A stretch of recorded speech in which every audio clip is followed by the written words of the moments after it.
What's up, you guys? It's PokeGirl7 here, and today's video is going to be a full guide on how to get shiny Pokemon in Pokemon Go. So I made a video like this a couple of years ago, and looking back I realized I had a few things wrong in that video, and there's been a lot more research done about shiny Pokemon in the past 2 years. So now that we know a little bit more how shiny Pokemon work in Pokemon Go, I'm going to be giving you a full guide on how to get them. People ask me this stuff all the time, so I thought it would be a very helpful video. All of the research mentioned in today's video was done by the Sylph Road. They're so good at doing research on finding out the shiny odds of a new Pokemon whenever it's released. Basically, whenever a new shiny is released, the Sylph Road conducts a research between thousands of accounts and different trainers to determine how many tries it takes on average to get the shiny of that certain species. So in today's video, we're talking about how shiny Pokemon work, what are the odds of getting a shiny Pokemon, and I'm going to talk about all the different methods of getting shiny Pokemon. So first of all, if you're not aware of what a shiny Pokemon is, it's basically a rare variant of a certain species of Pokemon where the color is different than usual.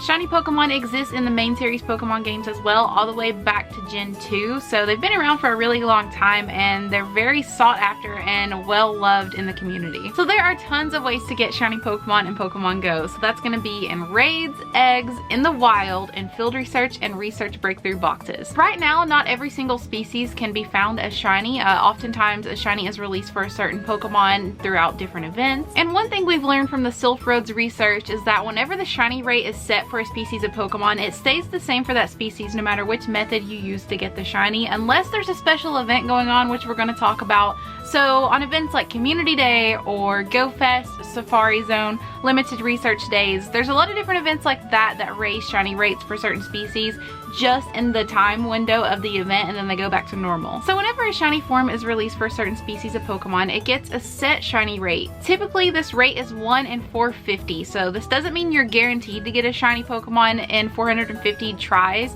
but it's more likely than not that you'll find it in 450. This applies to most Pokemon, but not all. Some examples would be Magikarp, Nosepass, Pidgey, Growlithe, Shelder, starter Pokemon outside of Community Days, and so on and so forth. Pretty much most of the shinies have 1 in 450 odds. Certain species that are a little bit more rare, or maybe they're more often found in eggs or in raids, tend to have around 1 in 50 to 1 in 70 odds. Some examples would be Skarmory, Sneasel, Aerodactyl, Timber, Gible, Pineco, Absol, Mawile, Shinx, Bronzor, Chansey, and Onix. I'm sure there's more on this list, but it's typically the ones that you don't see very often. I think Niantic does this just because if you're not seeing as many of that Pokemon, you're not going to be checking 450 as fast, so they want to kind of like balance it out and make it a little bit easier to find the shiny. And now let's talk about legendary Pokemon. So whenever a shiny form is released for a legendary Pokemon, the odds are typically 1 in 19, no matter if it's in raids or research breakthrough. It's probably 1 in 19 just because you're not doing as many raids as you would be checking things in the wild, and you know, it costs raid passes, so 1 in 19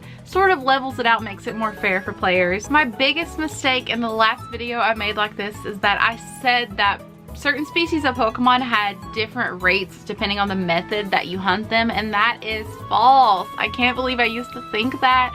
We've come a long way with research, and I've learned a lot about shiny hunting since then. So one thing that we've learned from the Sylph Road's research is that the shiny rate is the same for a certain species of Pokemon no matter what method you use to get it. So let's talk about Gible, for example. So Gible has around a 1 in 58 chance of being shiny, and this is no matter which method you get a Gible in. So right now Gible is in research breakthrough. It has a 1 in 58 chance of being shiny there, has a 1 in 58 shiny chance in eggs as well, and if you find it in the wild. So that's why you typically see a lot of people saying they hatched a shiny Gible, or maybe they've done Gible raids and got a shiny. It's a little bit easier to get it. It just doesn't spawn very frequently, so it's less common than a Pidgey or something. They sort of even out the playing field for shiny hunting. So now let's talk about RNG. So this stands for Random Number Generator, and it's the way that we get shiny Pokemon in Pokemon Go. So this is the way that I like to look at it. So basically, whenever a new shiny comes out for a certain species of Pokemon,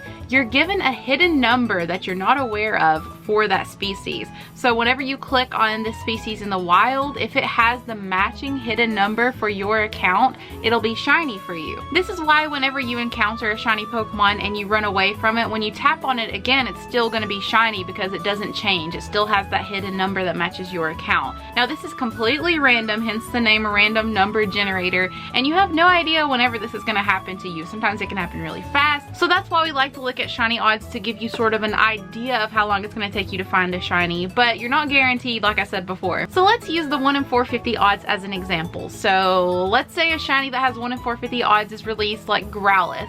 You could have any number between 1 and 450 for a shiny Growlithe. So let's say your number is 7 and you're clicking on Growlithe in the wild. You click on one, it has number 20, it's not going to be shiny. You click on another, it has number 72, not going to be shiny. Then you happen to click on a Growlithe that has the number 7 and boom, you got yourself a shiny Growlithe. Now these are hidden numbers, like I said, so you're not going to ever know like what you're really looking for. You just got to keep on tapping on everything you see when you're doing a shiny hunt. That's sort of like the magic of it all. You just never know when it's going to happen, and it's really exciting, and I think that's why the shiny hunting community is so big in Pokemon Go, because you're never really sure when it's going to happen to you, and super long hunts pay off so much whenever you finally see those sparkles. So this explains why you typically don't find matching shinies with your friends whenever you're hunting, because let's say your friend has number 84 for Growlithe and you have 7. If they click on that number 7 Growlithe, it's not going to be shiny for them, but it's shiny for you. So this explains why it's a little bit easier to get the shinies with 1 in 50 odds, because there's less numbers that you have to match up with. It's a lot easier to match a number 1 through 50 than it is to match in 1 through 450. For example, let's talk about Community Day. So Community Day is very well known for the shiny hunting opportunities, and the odds for Community Day are typically around 1 in 25. So it's much easier to get a shiny Pokemon that matches that hidden number with your account. And this explains why oftentimes you'll get matching shinies with friends that are playing around you. If you click on the same Magikarp on the map, sometimes they'll both be shiny. It's because it's a lot easier to match a number between 1 and 25 than it is 1 and 450. They love doing this stuff with events a lot of times for things like GoFest and Safari Zone. I think the odds are like 1 and 120, something like that. You can actually find a list of all the shiny odds of Pokemon on Silphroad's website. I highly recommend it if you're into this stuff. It's so cool to see it like thoroughly researched, so you really have it down to a science. It's a little bit easier to get shiny Pokemon on certain events that we have, like the 3-hour raid days that we have.